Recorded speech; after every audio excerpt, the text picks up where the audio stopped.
Hi friends, രാവിലെ തന്നെ നല്ല വെയിലാണ്. ഇന്ന് ഒരുപാട് കാര്യങ്ങൾ ചെയ്യാനുണ്ട്. അപ്പോൾ വെയിലും നോക്കി ഇന്നത്തെ കാര്യങ്ങളൊന്നും നടക്കില്ല. ബ്രേക്ക്ഫാസ്റ്റൊക്കെ പെട്ടെന്ന് റെഡിയാക്കി. ഇന്ന് ഇടിയപ്പവും തേങ്ങാപ്പാലും ആയിരുന്നു. ഈ വീഡിയോ എഡിറ്റ് ചെയ്യുമ്പോഴാണ് ഞാൻ ശ്രദ്ധിച്ചത് തേങ്ങാപ്പാലിൻ്റെ വീഡിയോ എടുക്കാൻ വിട്ടിട്ടുണ്ട്. പിന്നെ പെട്ടെന്ന് ബ്രേക്ക്ഫാസ്റ്റ് കഴിച്ച് ഞാൻ ജാൻവിക്ക് വൈറ്റമിനെ കൊടുക്കാൻ വേണ്ടി പോയി.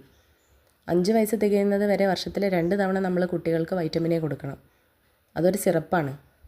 അതൊക്കെ കൊടുത്ത് വീട്ടിലെത്തിയപ്പോഴാണ് ഓർത്തത് ഇന്ന് മകൻ നാളാണ്. ഇന്നാണ് പൂത്തറ പൊളിക്കുന്നത്. അതുകൊണ്ട് തന്നെ ഒരു പായസം അങ്ങ് തട്ടിക്കൂട്ടാമെന്ന് കരുതി. ഞങ്ങളുടെ ഇവിടെ അങ്ങനെ ഒരു ചടങ്ങുണ്ട്. അത്തത്തിന് തലേ ദിവസം തന്നെ പൂത്തറ കെട്ടിയുണ്ടാക്കും. അതിലാണ് പൂവിടുന്നത്. ഓണം കഴിഞ്ഞാലും മകൻ നാൾ വരെ ചെറുതായിട്ട് പൂവിടും. അന്ന് വൈകിട്ട് എന്തെങ്കിലും മധുരം നേർച്ച കൊടുത്ത് പൂത്തറ കുത്തിപ്പൊളിക്കും. അങ്ങനെ പായസ പരിപാടിയൊക്കെ കഴിഞ്ഞ് കുട്ടികൾക്ക് ചോറും കൊടുത്ത് ഞാനും തന്മയും ഡാൻസ് ക്ലാസ്സിലേക്ക് ഓടി. ഇന്നും ഞങ്ങൾ ലേറ്റാണ്. പതിവ് പോലെ തന്നെ ഇന്നും ലേറ്റായി. അപ്പോൾ വീഡിയോ കണ്ട് ഇഷ്ടപ്പെട്ടാൽ ഒന്ന് സബ്സ്ക്രൈബ് ചെയ്തേക്കണേ. ലൈക്കും ഷെയറും ചെയ്യാൻ മറക്കല്ലേ.